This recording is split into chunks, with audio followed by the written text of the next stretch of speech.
নমস্কার বন্ধুরা, আমার চ্যানেলে আপনাদের সকলকে স্বাগত। তো আজ আমি খুব সহজ এবং ইজি রেসিপি একটা নিয়ে এসেছি নুডলসের।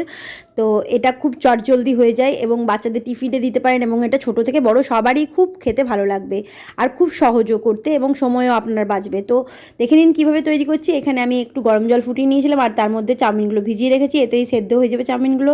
আর সঙ্গে এখানে 4টে ডিম ভেঙে রেখেছি, আর এর মধ্যে পেঁয়াজ আর লঙ্কা কুচিয়ে নিয়েছি। এবারে ডিমের মধ্যে নুন দিয়ে সেটাকে ফেটিয়ে নিলাম, আর এখানে কড়াই বসিয়ে নিয়েছিলাম, তেলটাও গরম হয়ে গেছে, এর মধ্যে দিয়ে দিচ্ছি ডিমটা, আর ডিমটাকে লাল লাল করে ভেজে নেব।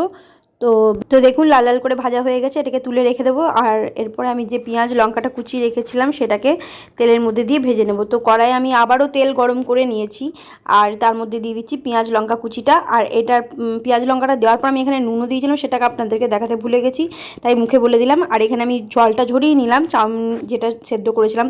তো দেখুন এখানে চাউমিনটাও দেখিয়ে দিলাম, আর এখানে আমার পেঁয়াজ লঙ্কাটাও লাল লাল করে ভাজা হয়ে গেছে। এরপরে আমি দিয়ে দেবো সেদ্ধ করে রাখা সেই চাউমিনটা। তো চাউমিনটা দিয়ে দিচ্ছি আর খুব ভালো করে নেড়ে নিচ্ছি। পেঁয়াজ আর লঙ্কার সাথে খুবভাবে মিশিয়ে নেওয়ার পর আমি এর মধ্যে দিয়ে দেবো ভেজে রাখা ডিমটা। তো সমস্ত দিয়ে খুব ভালো করে মিশিয়ে নেব। আর এটা 4-5 মিনিট নেড়ে নিলেই হয়ে যাবে। আর এর মধ্যে একটু সস টস ছড়িয়ে নিয়ে আপনারা খেলেই দেখবেন এত টেস্টি চাউমিন আপনারা আগে কখনো খাননি। এই রেসিপিটা অবশ্যই ট্রাই করবেন, আর ভালো লাগলে অবশ্যই আমাকে কমেন্টে জানাবেন, আর আমার চ্যানেলটাকে সাবস্ক্রাইব করবেন, আর এই ভিডিওটা লাইক করবেন। Thank you, bye by.